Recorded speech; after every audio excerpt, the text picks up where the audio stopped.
Hello, welcome everyone to our virtual pre-departure orientation. Whether you're going abroad the entire academic year 2026, just fall semester 2026, or this summer, we are very excited for you today. My name is Bobby Wilson Jr., and I am the Senior Study Abroad Advisor here at Loyola University Chicago. Excited to connect with you all today virtually. Joined with us on this call today is also Marley Stein, who serves as the Director of Study Abroad, and Allie Donovan, who is another Study Abroad Advisor. And so during this virtual orientation today, we'll be discussing cultural adaptation, preparation, building resiliency, and navigating identities for your time that you're going to be abroad. We'll go over some study abroad academic information, health, safety, and wellness abroad information, and we'll review resources, registration, apps for safe travel, how to utilize your insurance when you're abroad, and then we'll end talking about payment, tips, preparation, and next steps. Something that I like to remind students of is this orientation is a general pre-departure orientation. And so we're going to go over some information that's specific for faculty-led students. We'll go over some information that's specific to semester-long students, maybe some information that's specific for exchange students. We'll do our best to indicate when information is specific to a certain group of students. Just generally some goals for this orientation, even though you couldn't join us in person. We do hope that you're able to listen to this recording and be able to recognize what cultural adaptation means and how it intersects with your identities while you're abroad. We want you to understand some academic information related to study abroad. So some examples are the credit and grade conversions, the pass, no pass policy, course approvals, and more.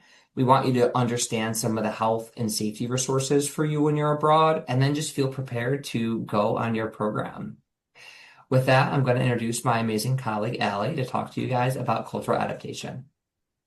Thanks, Bobby. Hi, everyone. As Bobby said, my name is Allie Donovan. I'm one of the study abroad advisors over in the office, and today I'd like to speak to you about cultural adaptation.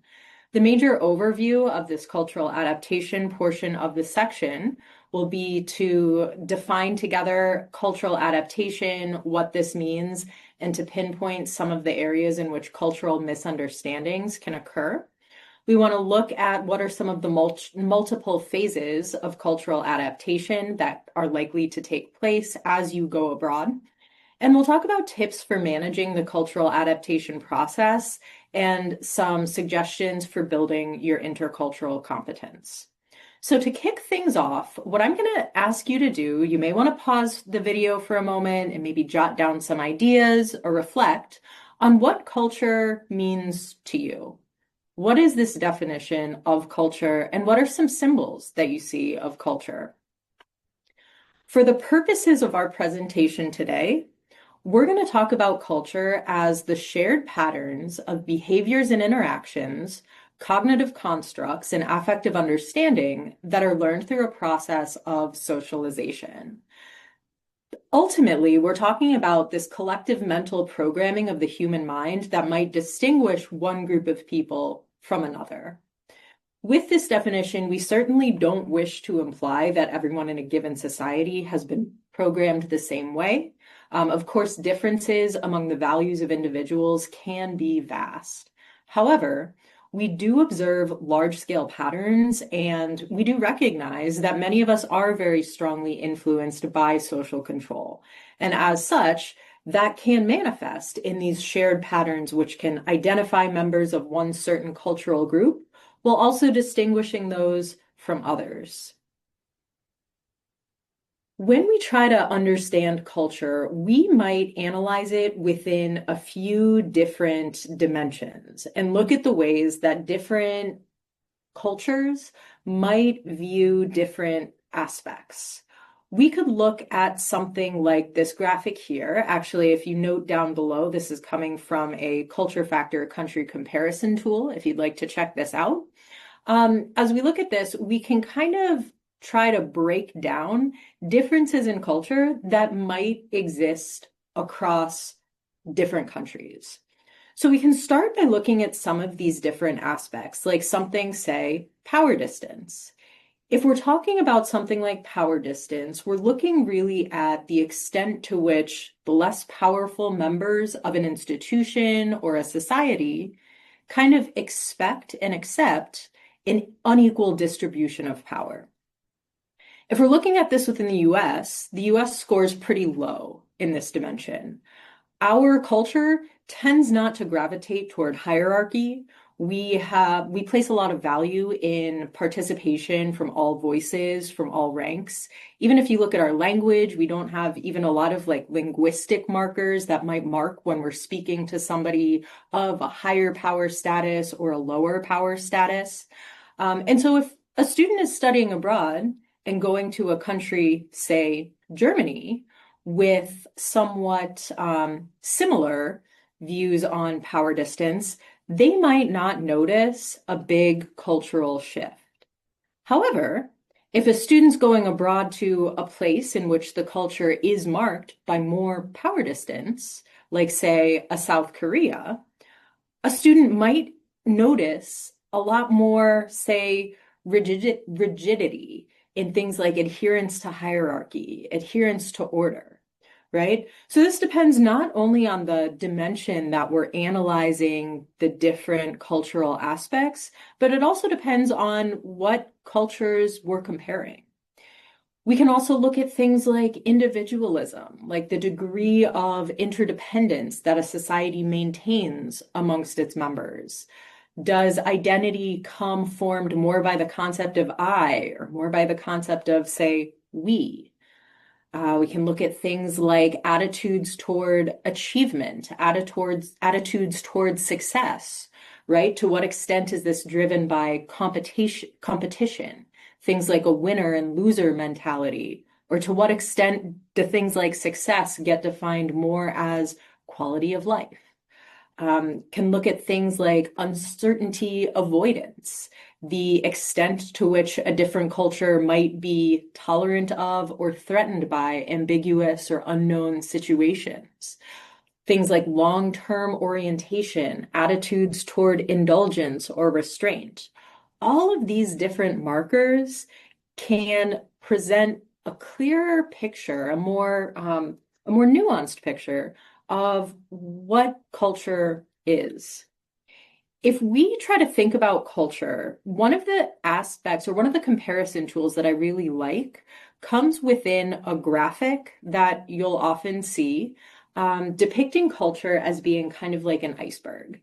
You've probably heard the iceberg metaphor applied to lots and lots of different aspects or lots of different topics. The idea that you have the iceberg with a small part of it above the surface immediately visible, but the vast majority of it exists beneath the surface and is something where you may experience effects of it, but you may not be able to see it right away. So at the beginning of this talk, when we kicked off asking, what is culture? Many of the things that you immediately thought of might have been some of the things at the top of this iceberg. These kind of more obvious cultural differences, like the language spoken, the foods eaten, right? The types of music someone might listen to. These things are aspects that you're likely to notice right away, markers of a different culture. You may even see this before you arrive on site. You might see some of these differences start cropping up in the airport or on your flight over, when announcements might be made in a different language, or you might experience people speaking in different languages, eating different foods, behaving in different ways. But the longer that you spend in your host country, you're likely to get more and more acquainted with some of the cultural differences that exist kind of beneath the base or beneath the surface of this iceberg. Much of what we understand cultural to be does exist beneath that surface. Might be things like body language cues that people will use, sometimes even subconsciously, attitudes toward personal space, the extent to which people make eye contact one another, even things like the concept of self. One story that I often share with students is the story of me living abroad in the Czech Republic and walking around smiling everywhere. In the US culture, a lot of times we see smiling in public as something that marks you as friendly, something that marks you as approachable or unthreatening or pleasant, agreeable, right? Some of my local friends, on the other hand, interpreted this a little bit more as something that felt phony or unnatural, or maybe even a little bit unbalanced. And so this is something that might exist kind of beneath that cultural iceberg surface, something that you maybe notice a little bit more over time. So, with this in mind, the question then becomes, what do we do with all of these differences? How do we move forward knowing what we know about culture and the differences that can manifest when we go from one culture to another? The focus here becomes one on cultural adaptation. When we talk about cultural adaptation, we're talking about the long-term process of adjusting to and feeling comfortable in a new environment. The general process of arriving at cultural adaptation can often be broken into a few phases, kind of for simplicity and discussion's sake. We can talk about an initial phase of showing up in a new environment and experiencing what we talk about as kind of the honeymoon phase. This might take place for you in some of the initial introductions that you have to your host country, where you're feeling very positive, where you're feeling very curious and very excited about the experience to come. A lot of the differences that you see, maybe you may find yourself even idealizing them or idealizing the host culture, thinking, wow, things are a lot better where I am now. As time moves on, however, it's common to experience moments of frustration. Sometimes people will feel like what's different may be signs of inferiority. People may sometimes feel like where they are is confusing, or the differences in systems, languages, behaviors are frustrating.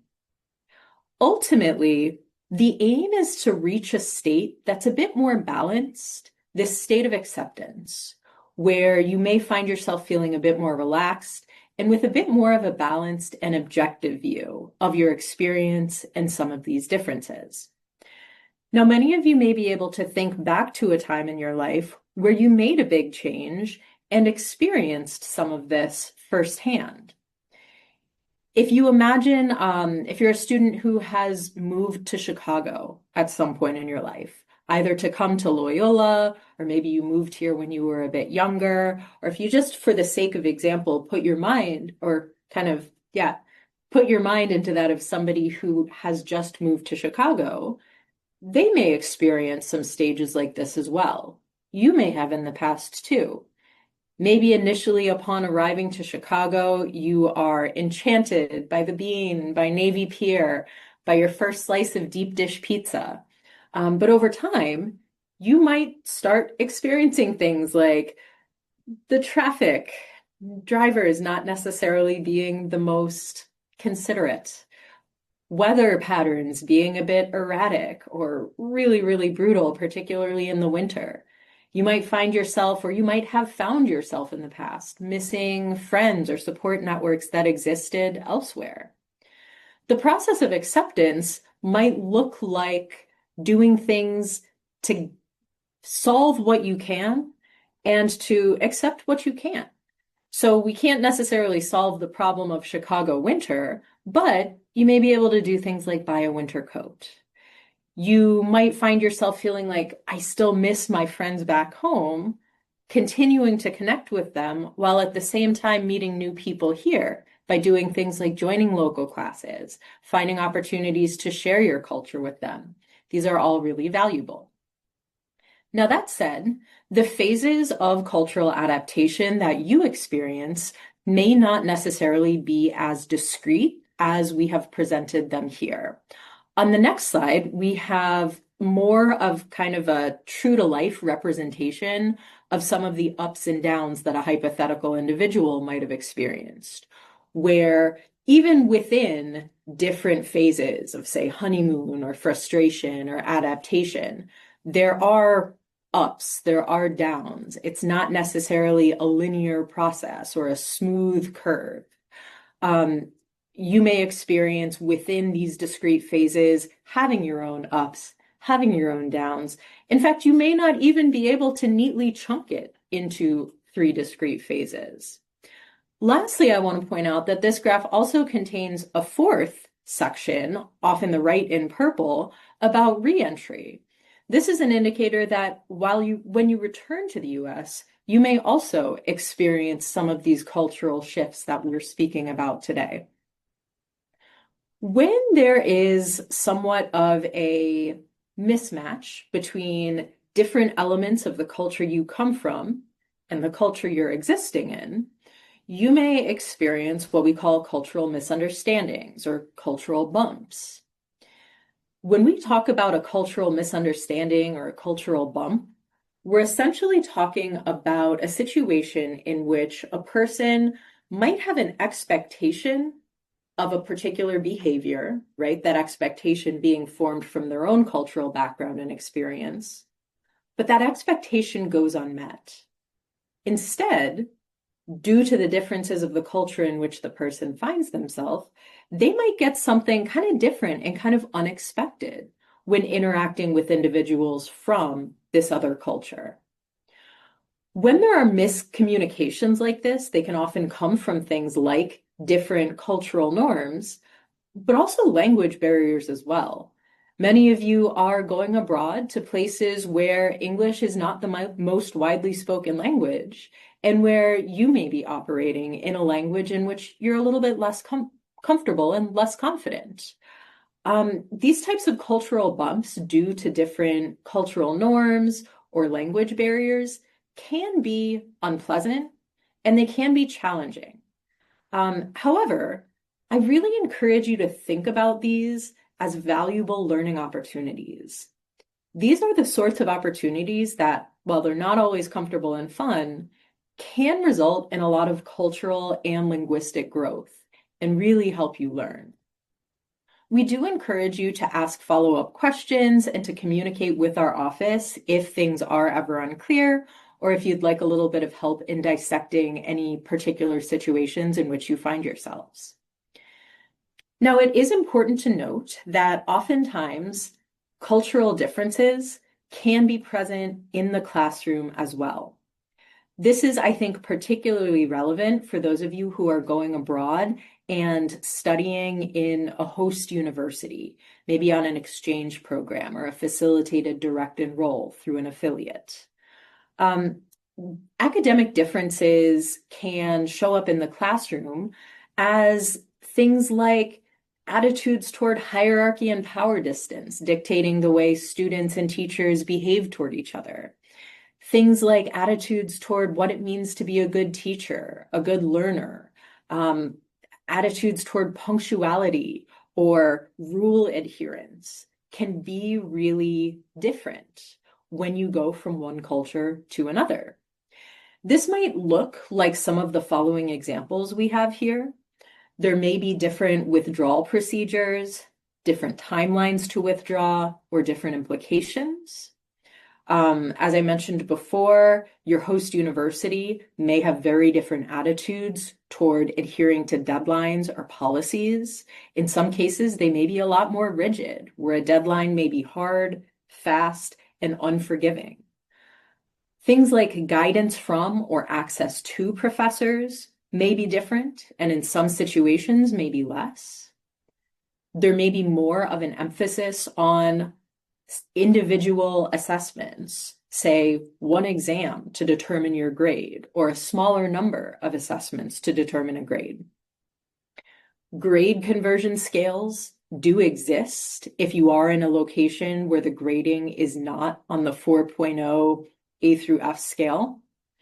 It will be your responsibility to check these grade conversion scales beforehand with your affiliate partner. Loyola is not going to be able to adjust or make any changes to the transcripts that we get from them. Loyola will always defer to the host institution policies and procedures and report your transcript exactly. That's why I really want to take this opportunity to encourage you to learn as much as possible about the academic policies where you're going. I also want to use this opportunity to encourage you to reflect a little bit on the concept of learning and what it means to you as a study abroad student. Does this look like achieving a certain grade in a class? Does this look like acquiring a new skill? Does this look like being able to say, I've learned and thrived in this different culture's host university? Take a little bit of time before you depart to reflect on what this means to you. I'd also encourage you to spend some time reflecting outside of the context of the classroom on cultural differences in general, to spend some time thinking about what you know already about your host culture and the people there, and how that might impact your perceptions as you prepare for your study abroad experience. I'd also encourage you to spend a little bit of time reflecting on differences in daily life that you expect to see when you're abroad. What sorts of things do you anticipate you may encounter? And I think most importantly, how might you be able to respond to some of these differences with flexibility and with curiosity? When students really spend time thinking about, reflecting upon an upcoming study abroad experience, we do see a set of common concerns that can show up. You may find yourself experiencing some concerns about what it will be like to communicate in another language. Will you be understood? You may find yourself with questions about how well or how effectively you may understand or adjust to the educational system. To what extent will you be able to make friends or possibly date people who come from different cultural and or linguistic backgrounds? Sometimes students may worry about feeling misunderstood due to different styles of communication, wondering how they may adapt to different customs, different foods. Many of you may find yourself wondering whether you'll find a culturally relevant faith community or whether you may experience discrimination. We do have some resources to share with you about discrimination abroad that'll be coming up a little bit later. And oftentimes, too, people will wonder about some of the more challenging feelings that are likely to come up at different times. Things like feeling lonely or homesick or unsafe, unsure, unbelonging, right? I bring this up to let you know that if you're feeling any or all of these concerns, first and foremost, you are absolutely not alone. Growth is a process that is not always a comfortable one. You are preparing to have some experiences that you have elected because you value the growth that will come with them. This is a great opportunity, but one that does not always come easily, one that can come with concerns. So it is very normal to struggle with these. I want you to consider how you might be able to grow from some of these more challenging experiences and what sorts of things you may be able to learn and take away, even when the feelings associated are not always comfortable ones to sit with and feel. I do encourage students to take action, especially when it comes to things like stress and some of the more challenging emotions. When studying abroad, and frankly, in life in general, I think it is really, really important to be patient, not just with others, but with yourself. You are in a growth process, you're learning, you're growing. It is something that takes time. Try to remember and continually reflect back on your personal goals, the strengths that you bring, and what it is that motivated you to take this leap. Try to see the adventure in it and try to take risks in small, safe steps. We do not encourage risk taking when it comes to your own personal safety, but risks such as reaching out and connecting with people from different cultural backgrounds, risks like trying to take those first steps to speak in a language where you may not be so comfortable. This is kind of what we encourage you to do. Try to make friends, not just with students from Loyola or with other study abroad students, but try to find opportunities to connect with local students as well. We encourage you very much that as you are taking the time to appreciate other people's cultural heritage, Maintain the aspects of yours that are really meaningful and valuable to you. It is okay to laugh. It is okay to cry, but try to pay attention to a lot of these signs. And if you are feeling things like overwhelm or persistent changes to your baseline mood, we're really going to encourage you to ask for help with this. We are going to be sharing with you some resources to help get you help if you find yourself struggling more than feels normal. We encourage you to participate in things like campus student organizations. This can be a really valuable way to learn more about the local community and the campus culture in which you find yourself. Try to the extent that you're able to maintain time for work, time for fun, and time for healthy daily behaviors. Things like sleep, exercise, incredibly important.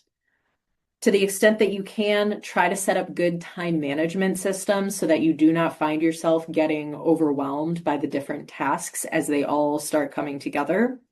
Particularly for students who are studying abroad in host universities, you may find, like I mentioned before, an emphasis that is focused more on individual exams at the end of the semester and less on individual homework assignments, individual checks for understanding. In a system like that, time management becomes extremely important. So please focus on that and be aware of that.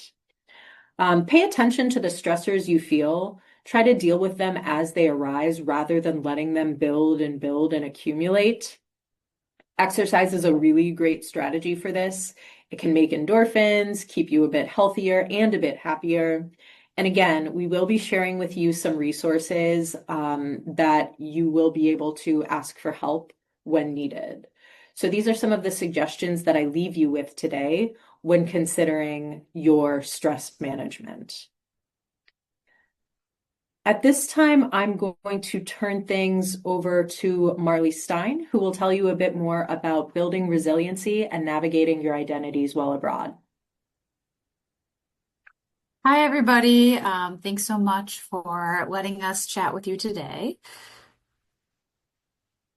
I'm going to pick up kind of where Allie left off and share a bit more about tools that you all have within yourself to navigate these challenging times and tools that you've been able to rely on, hopefully in the past, when you may have encountered a time in your life where you felt uncomfortable or might have been challenging. And these are some factors that you might have all of them. You might use a few of them. They vary by individual. So self-awareness is a core factor in resilient people. So helping you navigate situations how you do best, knowing yourself. So having that understanding of how you respond in stressful situations will help you be successful when you encounter future difficult situations. So that's just really an understanding of your emotions, your behaviors, your thoughts, and how you react in various situations. The next one is connection. And so feeling alone, as Allie mentioned, is one of the main experiences that students talk about when they go abroad, despite maybe being surrounded by peers and others who might be in a similar situation. And so the best way to kind of overcome those feelings of isolation or being alone is to connect with others. And pursuing connectivity is closely linked with awareness, regulation, flexible thinking, and optimism. So this can be maybe you say yes to the group that is going for coffee in the city center, or maybe you seek somebody out for a study partner when maybe it's a more independent project, but having somebody with you in the library will make you feel a greater sense of connection. Flexible thinking. It's been shown that rigid ways of thinking give us less choice in our behavior and can often overwhelm us when we think there's only one path forward or there's only one way of doing things. So being open-minded and engaging in flexible thinking helps us cope with situations that might be new or different to us and gives us a more balanced perspective when evaluating what next steps are. So this might be taking into consideration the other individual's perspective, thinking about the context of the situation, and maybe listening to others who might have been in a similar situation and can give you another perspective.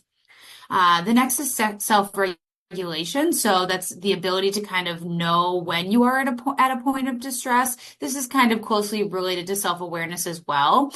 So knowing that what helps regulate you. If it is journaling, maybe it's meditating, maybe it's active activity, so running or walking or exercising.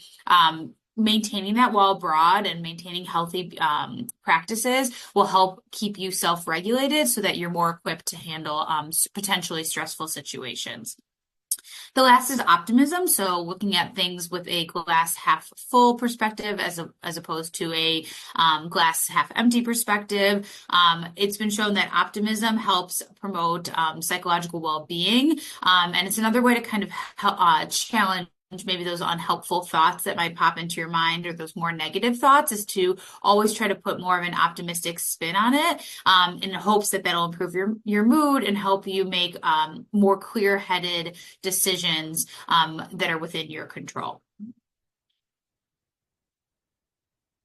And so here we have a couple of questions that will allow you to reflect a bit more about what resilience features or elements you might already have. So be that self-awareness, connection, flexible thinking, self-regulation, or optimism, and which ones you plan to rely on abroad and which ones you might already have experience utilizing.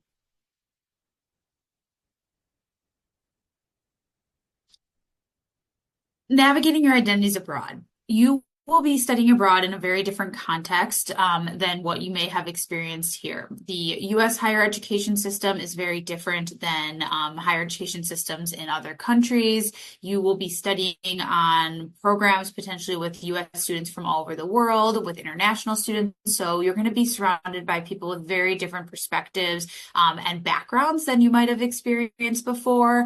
So really reflecting on your identity and how that might change or evolve as you're abroad.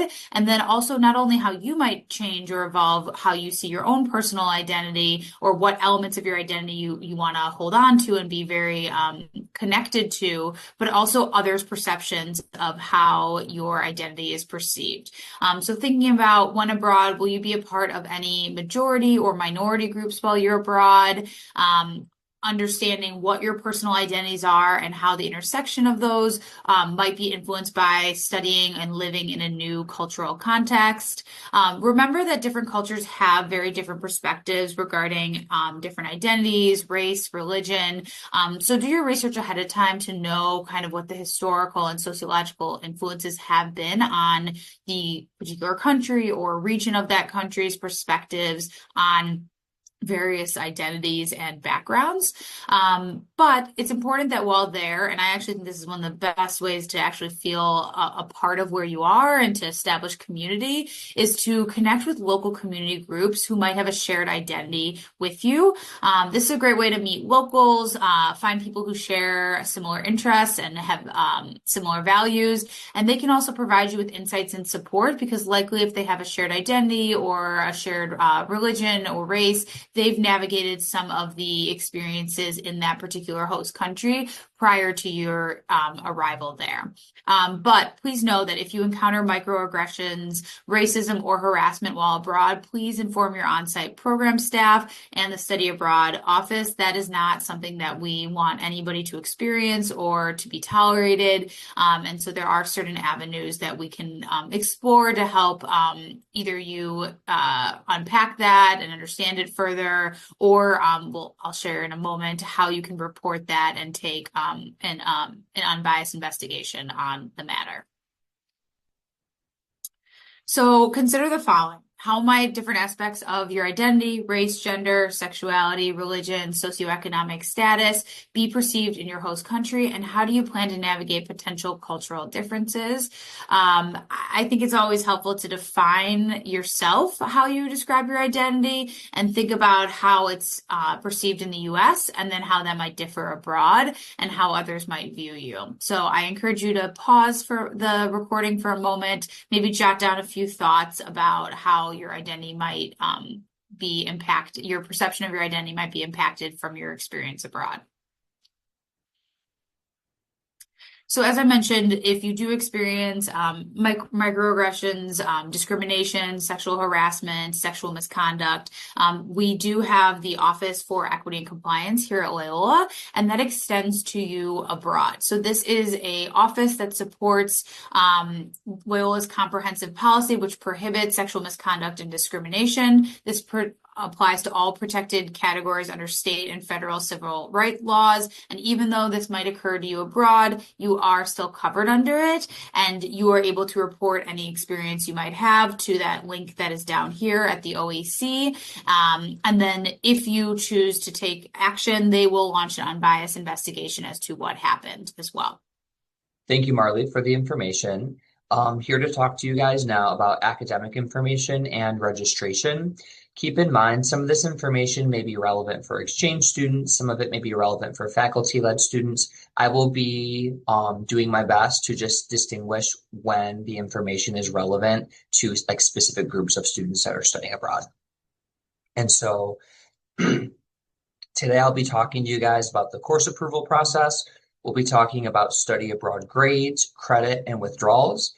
I'll review the pass, no pass policy, course registration, study abroad transcripts, and then final grades and final exams as well. And so first thing we're going to start off with are course approvals. Course approvals are required essentially for any student that's not participating in a faculty-led program. Alrighty, so what is the course approval process? The course approval process is the process of getting your study abroad courses approved for specific Loyola credit. So essentially, if you go abroad on a non-faculty-led program and you're hoping to obtain credit for your major, minor, core, engaged learning, or honors requirements, you are required to get courses approved before departing for your program. Keep in mind, this is only for summer students and semester-long students who are not participating in a faculty-led program. And the course approval process is not required to obtain general elective credits. General elective credits go towards the 120 that you need to graduate. Some students need them, other students do not. But if none of your courses get approved or you forget to submit courses for approval, that is what they will automatically transfer back as. Inside of your Go Global portal, you all will see a tab called Course Approvals, which we have circled in red here on the screen.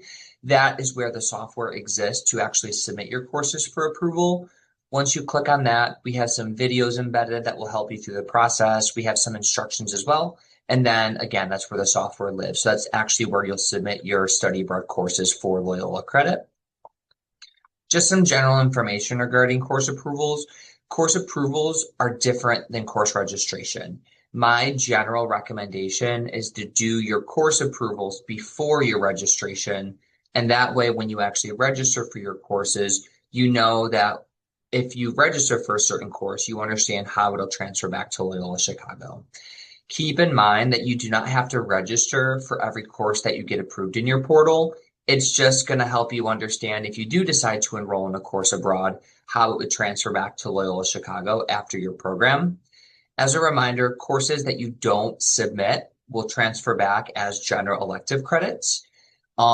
As I also recommended, study abroad courses, we highly recommend that they are like all taken care of before registration.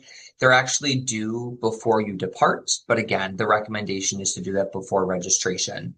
The reason they're not due until before you depart is if you end up needing to make any kind of changes or you end up not getting into a few classes, we want to make sure you have the opportunity to submit additional courses for approval if needed.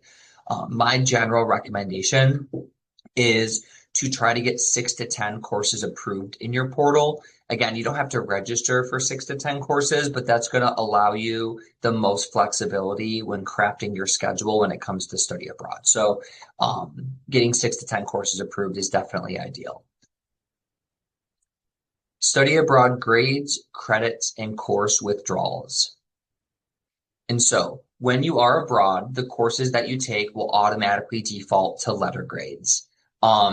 Study abroad is required for credits. And so what I mean to say is that when you go abroad, all the classes that you take, they will automatically transfer back to Loyola as credit.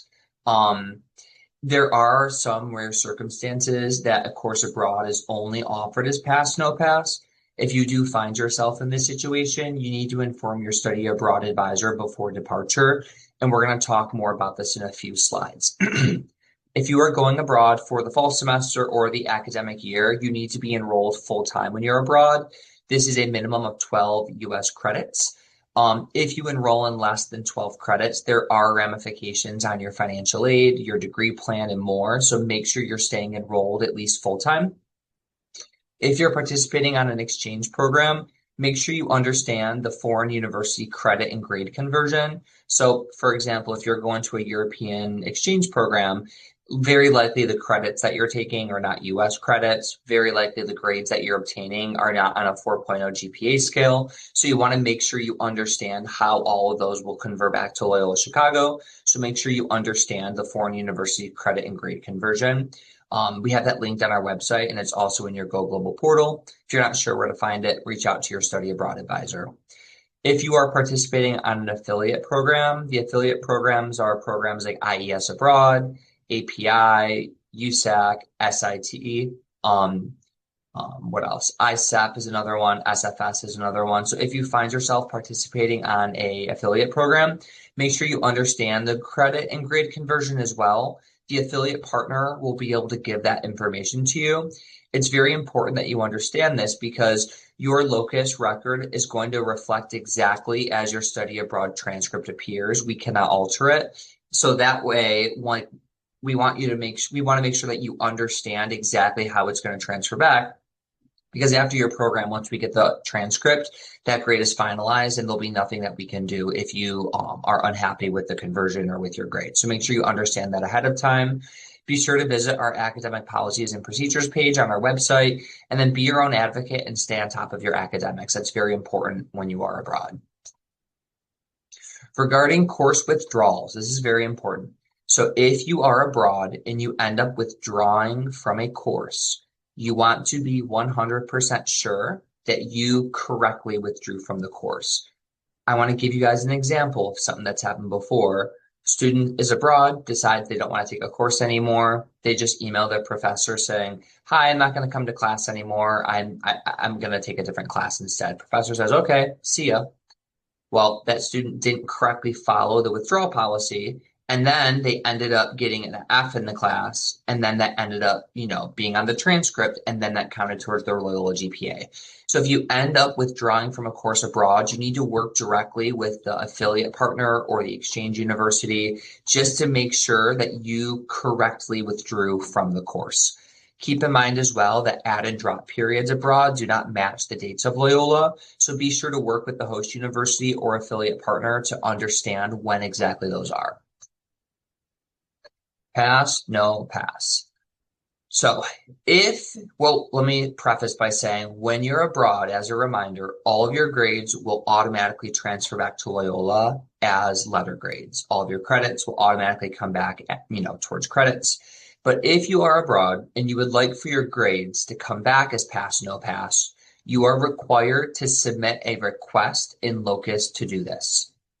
Very generally speaking, pass, no pass requests are only reviewed and accepted for students who are juniors and above, and they're only for general elective credit.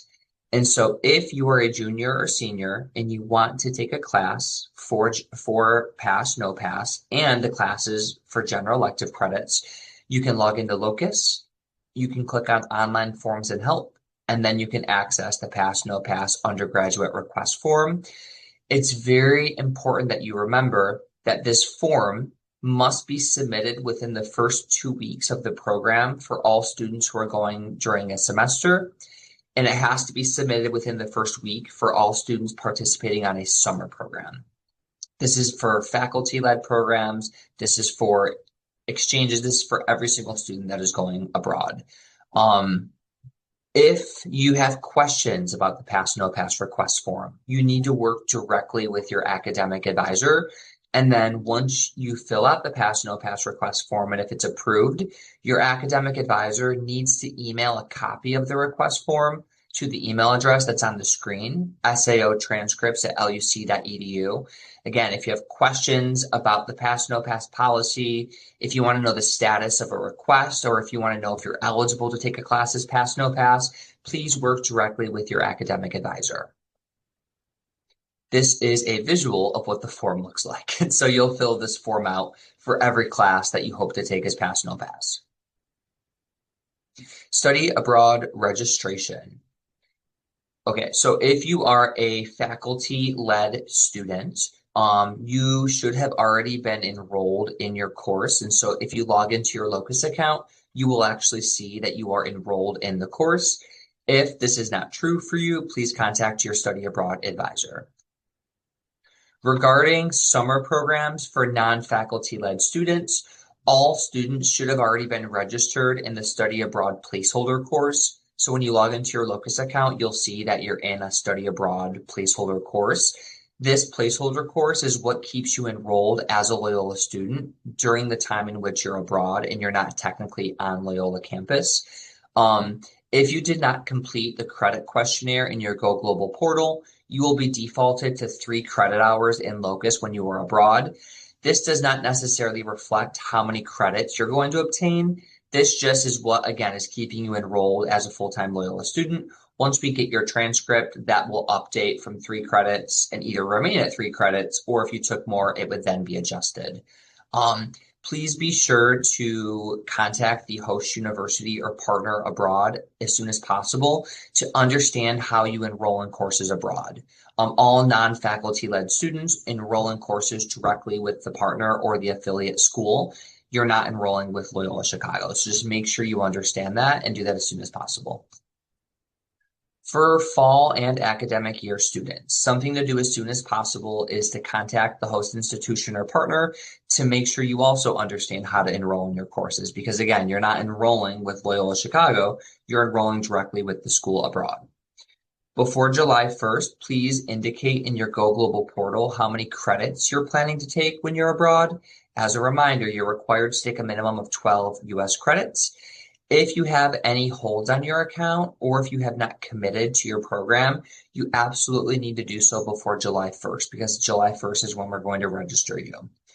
And then before you actually depart in your program, you will be officially enrolled in that study abroad placeholder course, which is what officially keeps you enrolled as a full-time student at Loyola, even though you're abroad. And then 12 to 15 credits is going to be visible in your Locus when you're abroad. But again, this is not necessarily a reflection of how many credits you're going to get. This is just a placeholder course, and we can update that once you're back on campus. If you are a MAP recipient, this is very important. You do need to make sure that the number of credits that you're enrolled in that indicator course matches the Go Global portal and matches Locus. All 3 of those things need to be the same. And the reason for that is because if it's not the same, there can be ramifications on your aid. And so if you are a MAP grant recipient, please make sure all 3 of those things match. If you indicate in your Go Global portal that you're taking, let's say 12 credits, for example, and then you end up taking 15, you need to make sure you let us know so we can manually update that for you. Transcripts, once your program ends. So once your grades are finalized and your program has come to an end, you need to request that your program send your transcript to our office. This is essentially required for any student that's not doing a faculty-led program. For faculty-led students, you do not need to do this. So if you do need to do this, there's 2 ways that we can receive your transcript. Option number 1 is to mail it directly to our office. You can have your partner request that it's sent to the address under option number 1. Or the faster avenue, which is generally what I recommend, is having them securely send it to saotranscripts@luc.edu. Generally, once we get that transcript, we'll shoot you an email once it's been processed, but it can take 1 to 3 months to process. So just keep that in mind. Once the study abroad office processes your transcript, your academic advisor will then articulate your credit and grades based on your course approvals. And then credits and grades will be reflected on your Loyola record exactly as they appear on your international transcript. Again, we cannot alter this once we receive it. If you forget to send us your transcript, None of the courses that you take abroad are going to fulfill Loyola degree requirements. So it's very important that the school abroad or the program abroad send us the transcript once the program ends. If you have questions about the status of your transcript, you can email saotranscripts@luc.edu. All right, finally, final exams. And so something that we recommend regarding final exams is that you understand the expectations on your program regarding final exams. Some questions to ask your professors: how much weight do the final exams carry? And when do they take place? So definitely reach out to your professors once you're on site to determine those two questions. Some programs, this is really, I'd say, more common for exchange programs. Some programs do have what are called resit exams. Resit exams are essentially if you don't pass a final exam the first time, they do offer a resit exam, which is essentially like a retake exam. So I would ask if they do offer them. And the reason for that is because you'll want to know when they are. Because if they happen outside of your student visa dates, you might not be able to participate in resit exams, or you would need to coordinate with the partner to see if they would be willing to do a proctor exam, which is essentially you taking an exam like in Chicago, for example, virtually, but then you would need to find someone to proctor it for you. The study abroad office is not able to do this, but if you reach out to your academic advisor, they might be able to proctor it for you. So make sure you're working that out. That's going to be really helpful for you when you're abroad. Hello. All right, so I'm going to talk a bit more about how you can prepare for healthy and safe travel. So there are some things that you should do before you depart to make sure that you have everything prepared. The first is to discuss important health accommodations and how you will manage those abroad. This means both mental health and physical health with your physician.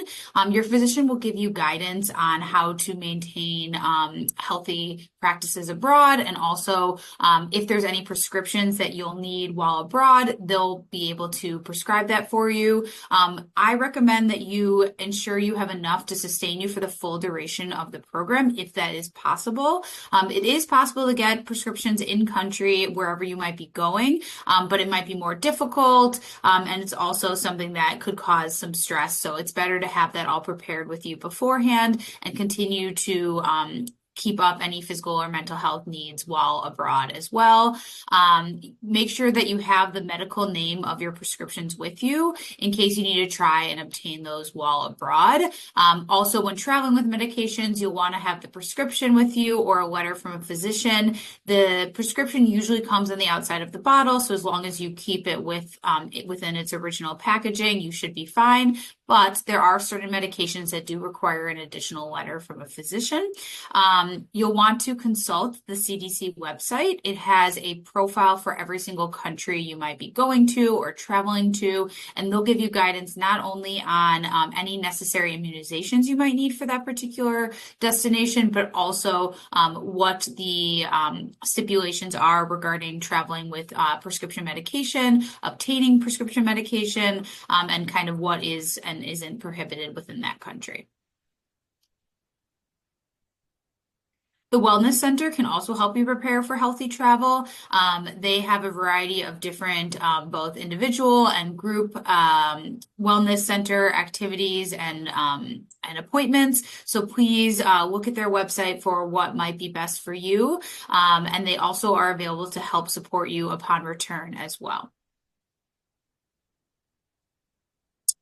These are some travel and immunization clinics. Should you need any sort of immunizations, or if you don't have a primary care physician near or around the Chicagoland area, they can do your evaluation before you go abroad. And they also tend to have any immunizations that you might need for certain countries you might be traveling to. There are some CVS and Walgreens that also have these immunizations if needed, or they have primary care as well. The closest one would be Northwestern's University Health System, but also UIC has a travel clinic as well. Loyola actually does not have a travel clinic on campus, so you'd have to go to one of those. The next step in preparing for healthy travel is to do your research, review all pre-departure materials, not only from us, but the ones that are country specific from either your faculty leader or your program provider. Stay updated on health conditions, learn about medications that may be restricted or illegal, research sociopolitical climate and other safety matters. These are some resources and websites you can look at. The U.S. Department of State, travel.state.gov. That is where you'll see the travel advisories as well as exit and entry requirements for the country you're traveling to. They also have country-specific health and safety information. They'll tell you specifically what type of things you need to be cautious for. That might be something like petty crime. There's a number of other reasons that a certain country will receive a travel advisory, but just make sure that you're looking at that to be informed. Not necessarily to make you nervous, but just to keep you informed on what is going on in that particular destination. Alcohol and drugs. I would hope that you all know this by now, but alcohol and drugs are the majority of cause the majority of the incidents abroad because they can compound factors. Drug possession and use is grounds for immediate sanction, and breaking laws abroad can actually carry more severe punishment than they do in the U.S. And should you break a local law, there's limited support that we can offer you because you're subject to local laws and local authorities if you were to break a law related to drug use or possession. And that goes for kind of any other violations of the local laws. Alcohol and drugs, as you all know, can impair judgment, especially when you're in new, unfamiliar environments.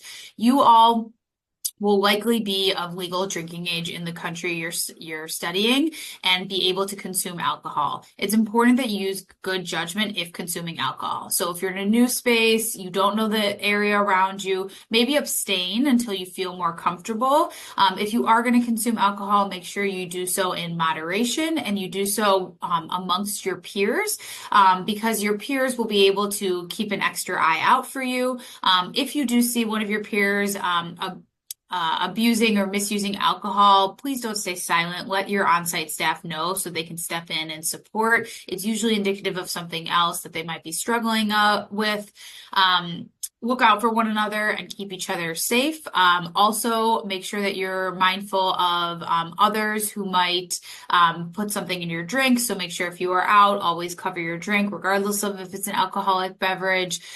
If you were to decide to go to the coast or swim, make sure that you are not consuming alcohol if you are swimming because it can impair your ability to kind of fight tides and be physically present when swimming.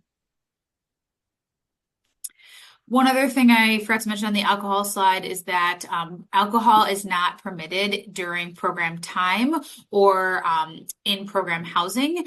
Sometimes there are elements of your program that might have a cultural component or a learning component associated with alcohol. In those cases, you are able to consume alcohol as long as it's done so in moderation and in line with the academic component.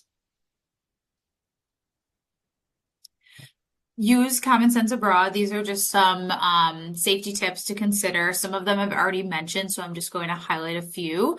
Make sure that you always lock doors and windows in your residence. Don't carry a large amount of cash. As I mentioned, petty theft can be common in various countries. We all have one story or another of experiencing that. Be careful with your phone and other high value items. I know that in the US, we are accustomed to being quite attached to our phones, looking at it when we're moving from place to place or in public transport. Make sure that if you are out and about that you're putting your phone away and you're really present and aware of your surroundings because those things could be snatched if you're not paying attention. This goes without saying, but do not buy, consume, or sell drugs. Do not drink in excess or accept drinks from strangers. The next one is avoiding public demonstrations. Activism is very important, but there are ways to do that safely abroad. One of those might be sorry, I'm just muting Bobby. One of those is to talk to your on-site staff as well as others who might be able to engage in public discourse about it, but public demonstrations can easily turn from safe to violent, and so we want to make sure that you are not in that environment or at risk. Traveling groups, look out for one another, walk with a purpose, especially when you are maybe walking through the streets of an unfamiliar area. Beware of traffic patterns. Traffic incidents are also a risk that students might encounter abroad. Never swim in water with no lifeguard on duty. Make sure you obey all posted warning signs before entering any body of water. And again, do not consume alcohol while swimming. Communicating allergies and accommodations abroad. Accommodations can apply to housing, classroom, and other experiential learning environments in the study abroad context. So you might not need an accommodation here at Loyola, but would maybe want to pursue exploring one for your time abroad because of the different learning environment and how it might, or different housing environment than you're used to here in the US at Loyola. Consult your healthcare provider and determine your in-country needs. And then all medical needs, both mental and physical accommodations, need to be registered with the SAC. And if there's something that your on-site partner, they might have a questionnaire that you fill out regarding your accommodations or your medical background. It's optional, but we encourage you to disclose as much as possible so that they can facilitate anything you might need in country. Fill out the required paperwork requested by the affiliate partner. We, as Loyola, do not collect information about your allergies or medical needs. Therefore, it's important that you learn how to communicate your needs in the local language, as well as share that with the on-site staff early on. All accommodations and allergies do need to be reviewed by the Student Accessibility Center. SAC accommodation requests. It's your responsibility to contact them. We have a reminder in the Go Global portal prompting you to register any accommodations with the SAC, but it is your responsibility to physically contact them or physically go to the office, contact them via email, or complete this registration form. They can be requested for allergies, disabilities, special housing arrangements, even if living in university-affiliated housing, and even if not living in university-affiliated housing, you'll be assigned one advisor or a case manager from the SAC, and they'll put together an accommodation plan for you while abroad, which will get shared with your on-site partner. If you're doing a faculty-led program, that goes directly to your faculty leader. So here's a QR code to that, but you can also email the SAC as well. So there are emergency resources, and those differ by site. So if you are on a faculty-led program, you'll all have received a faculty-led pre-departure program, specific orientation, both pre-departure and on site. If you are going to one of our affiliate or exchange programs, you'll also have an on-site orientation there. It's important that you save all local equivalents of 911, the on-site staff contacts. Usually every university or program partner has a 24/7 emergency phone number or someone dedicated to health and safety support of the student group. So make sure you save that. We do have the Loyola emergency phone number, 773-508-SAFE. That can be called from anywhere in the world. If you call that number, it will route to myself and someone at Loyola who can assist in consulting on an emergency. However, the most important thing is that you contact someone who is in country who can support you in need, because there's obviously a delay when contacting Loyola.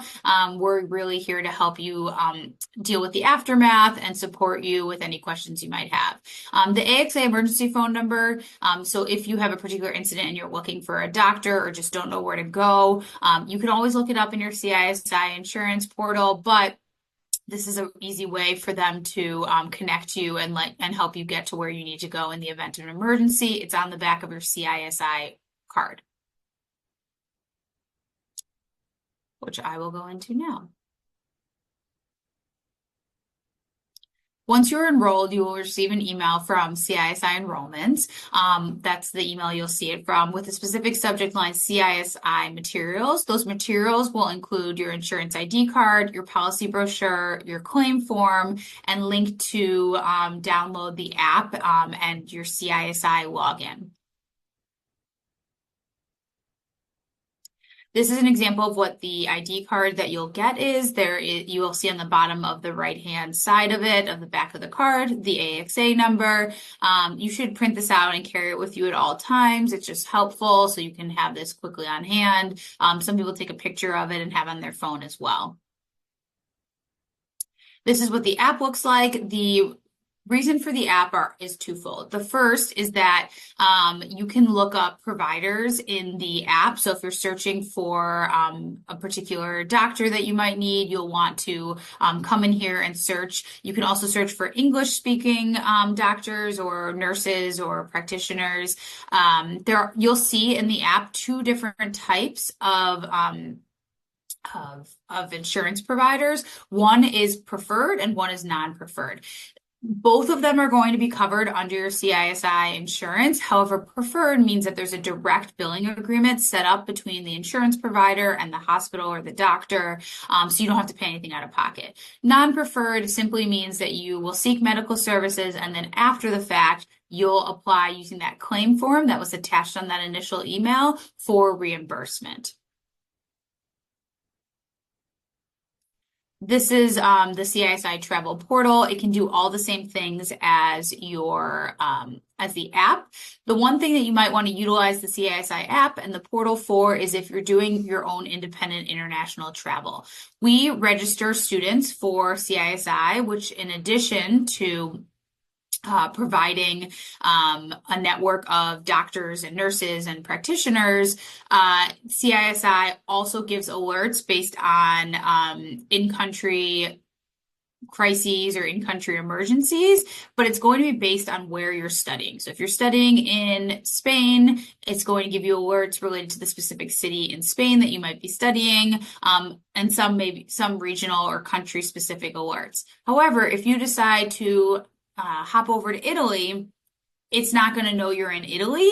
So one feature is to update your itinerary record. So I encourage you, if you go for a week to Italy, to update your itinerary record in CISI so you make sure that you get alerts for that. It also helps us get alerts about your travels. Not that we need to know where you're going, but in the event there's an emergency in the country that you're traveling in, we'll get alerts and we can get in touch with you quickly.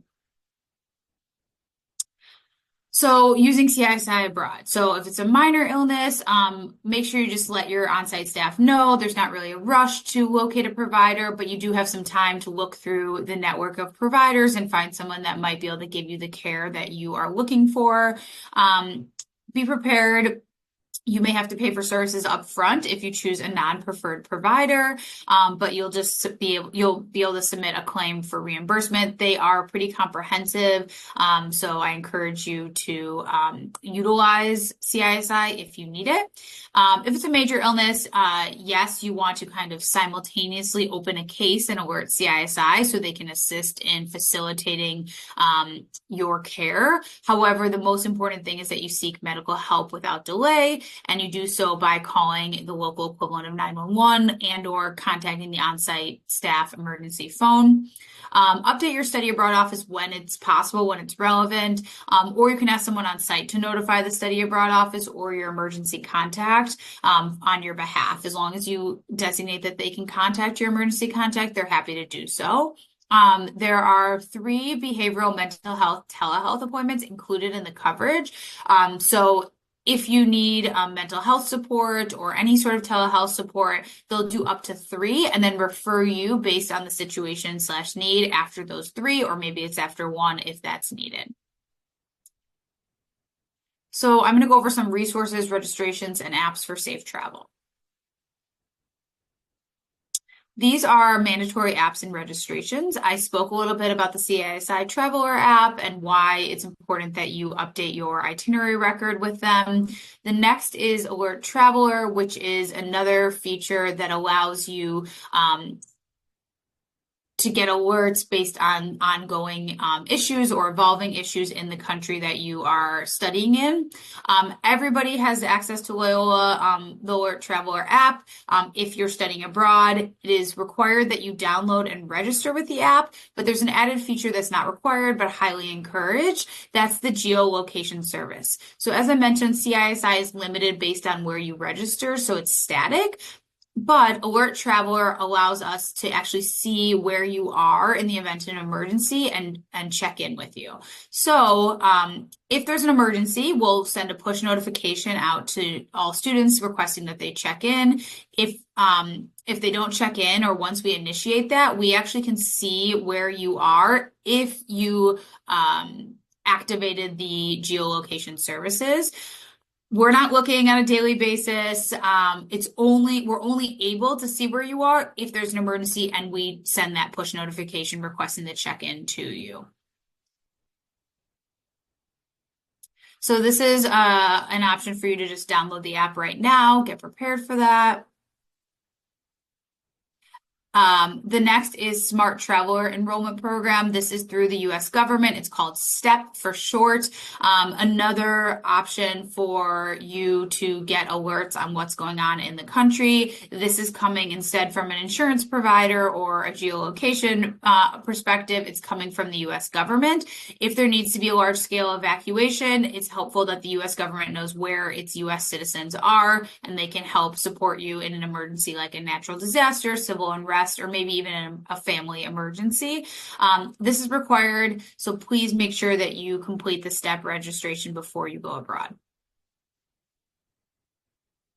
I'm going to actually go back a few slides to the original app page and talk just a moment about the MFA Microsoft Authenticator. In order to access your LUC network, so Locus, your email, anything that's behind the Loyola portal, you need to use your MFA Microsoft Authenticator. Right now, some of you might have set it up to send you a text message or to call you, but if you switch your phone number or you don't have that phone number when you're studying abroad, you're not going to be able to get into your Loyola systems. So please make sure that you download the MFA Microsoft Authenticator and then set up your security so that it sends you a push notification when you're on Wi-Fi instead of a phone call or a text message. You can contact IT and they'd be happy to help you with that. Payments for study abroad.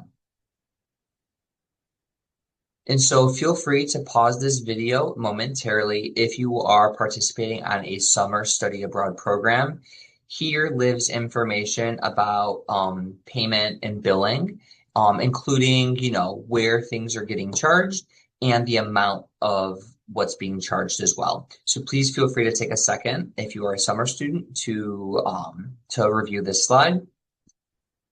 If you are a fall or academic year student, take a moment to pause this slide and take a look at this. And then just some general information about CISI costs, which is the insurance that you'll be enrolled in. So as a reminder, the CISI insurance cost is mandatory and billed to your Locus account. If you are a faculty-led student, it's included in your program fee, so it will not show up. Regarding billing and due dates, please follow information on the Bursar's website. If you are going for a semester, it is $350. And if you are doing a summer program, it is $200. And then your insurance is covered for the duration of your entire program, but there is the option to extend if you would like coverage for independent travel that you're doing, but that would be at your own cost. All right, everybody, we are in the final stretch of preparing to study abroad. And so first and foremost, when it comes to money, we recommend taking out some local currency before departing for your program. The reason that we recommend doing this is if you arrive in country and for whatever reason you don't have cell phone service or your cards aren't working, having some of the local currency will allow you to get to where you got to go, which we highly recommend. Usually taking money out at the airport can also be more expensive than doing it before you leave by working with your bank. So we recommend doing that. Speaking of banks, also make sure you work with them to inform them if you,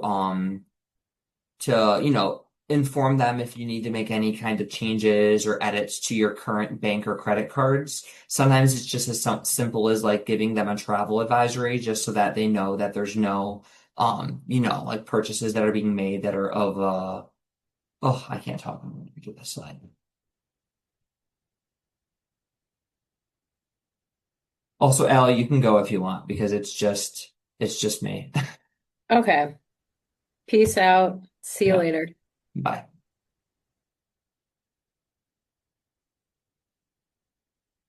All right, everybody, prepare for study abroad. And so first and foremost, when it comes to money, we recommend taking some money out of the local currency before you depart for your program. We recommend this because there are circumstances where you arrive in country and you could be running into cell phone issues or issues with your credit card working. And so it's a good idea to have some of the local currency available when you arrive, just so that way if you need to get somewhere, you're able to.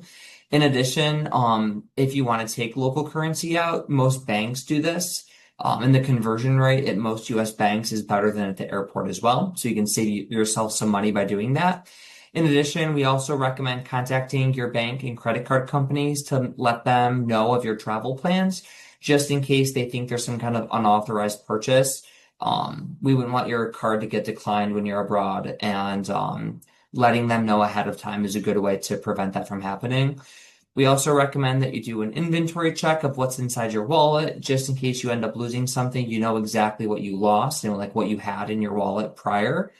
Having multiple ways to access your funds is also important, so do your research with regards to that. We also just like to let students know Venmo typically is not used by locals when you're abroad. So like when it comes to splitting money, you likely won't be able to use Venmo. We also don't recommend carrying all of your cards and cash in your wallet at once when you're abroad. That way, if you end up dropping something or losing something, or if something very unlikely happens, like you get pickpocketed, you don't lose everything.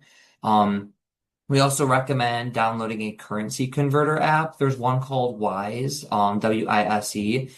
Wise is really good for if you ever need to like send money, like to pay for your rent, for example. You could do the conversion right on your phone, and the conversion rate is really good. So we recommend that app as well. And then if you want to compare the costs of Chicago with where you're going to be living, we recommend the two websites linked here, numbeo.com, and then the one under it, Expansion as well. That's another really good one. With regards to communication, please call your loved ones when you arrive and make sure that they understand that, it might take some time for you to contact them. We don't want any parents contacting our office like, hey, I haven't heard from my son or daughter. They arrived 15 minutes ago and I still haven't heard anything. So just set those expectations with them and make sure you contact them. Most airports around the world have Wi-Fi, so you should be able to get in touch with them once you arrive in country. When it comes to cell phone service, you are required to have cell phone service when you're abroad. Typically, there's three avenues that students go through. They either get their phone unlocked before departing, and then once they're in country, they can buy a local SIM card. That's usually option number one. Option number two is to contact your current phone provider to inquire about international phone coverage and how much that would be. That would be option number two. Option number three would be to download a digital eSIM. Some apps include Nomad, Olafly, Airalo, GigSky, or Sally. Those you can download right onto your phone. Just make sure that the digital SIM card includes calling. You want to make sure you're able to call when you're abroad. And then when it comes to apps, iMessage isn't always used. So WhatsApp and WeChat, for example, Skype, Google Voice, or alternatives just in case you don't have access to iMessage. It is important to just be careful about roaming data charges when you're abroad, so make sure you talk to your cell phone provider to understand that. When it comes to documents, make copies of everything and also have copies on your phone. We also recommend leaving copies with loved ones at home.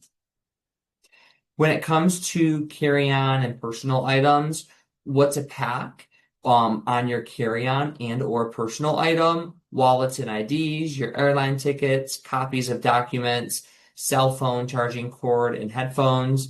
An extra pair of clothes is also important to have in your carry-on and personal item, just in case your checked bag. Sometimes there can be delays in your checked bag arriving, so having an extra change of clothes in your carry-on or personal item would be helpful. And then having airline regulatory sized toiletries. And then again, keeping your prescriptions and medication in your carry-on or personal item, just in case there's any kind of delay in your checked luggage. Just some general tips when you guys arrive to the airport. Make sure you check the TSA website for prohibited items.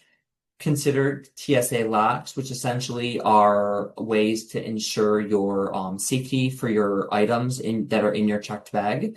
In addition, checking it online ahead of time, we highly recommend. And then purchasing checked bags ahead of time is usually cheaper than purchasing them at the airport. When it comes to international flights, we generally recommend arriving 2 to 3 hours before. This is a highly contested question for people who travel. I always arrive 3 hours before just in case there's some kind of delay, but 2 to 3 is the period that we would recommend in general. Also, don't leave luggage unattended. Wear easily removable shoes and a comfortable outfit. I always recommend bringing a reusable water bottle and then having it empty before going through security. And then once you're through security, you can then fill up the water bottle again, and you don't have to pay to purchase a water bottle. Wearing layers, we also recommend having your boarding pass and passport readily available, and then staying close to your gate, sleeping on the plane, and then purchasing a portable charger. Amazon sells these, and these can be really good because then you can charge your phone just in case the charging port doesn't work on your flight. Every once in a while that happens. Just some other general tips. Make sure you have the correct charging outlet for the country that you're going to be in. Amazon sells them. Again, those are pretty affordable. Make sure you check the local climate of where you are abroad to understand what exactly to pack. Please do not overpack. Clothes are very likely cheaper abroad than they are here in Chicago, and you're probably going to want to shop when you're there anyways. Regarding bedding, contact your housing provider to see if you actually need to bring bedding. You likely do not. I would say students should be open to trying new foods when they're abroad and have an understanding of what are allergies versus preferences. In addition, for those who have allergies, it's really important that students understand how to advocate for their needs in another language. So let's say you are in a Spanish speaking country, but your Spanish language, you don't have a lot of command over the language. You might want to write down ahead of time in Spanish, allergies that you have. And then when you go out to eat, you can either present that with the server or you can just read it off to them just to make sure that you don't run into any kind of issues. And then research how to move around in your host country, and then upload a copy of your visa in your Go Global portal if you end up needing to acquire a student visa. Just some very general next steps. Review the post-decision requirements in your Go Global portal. Make sure you visit your doctor to talk prescriptions and on-site treatment. Complete the course approval process if necessary.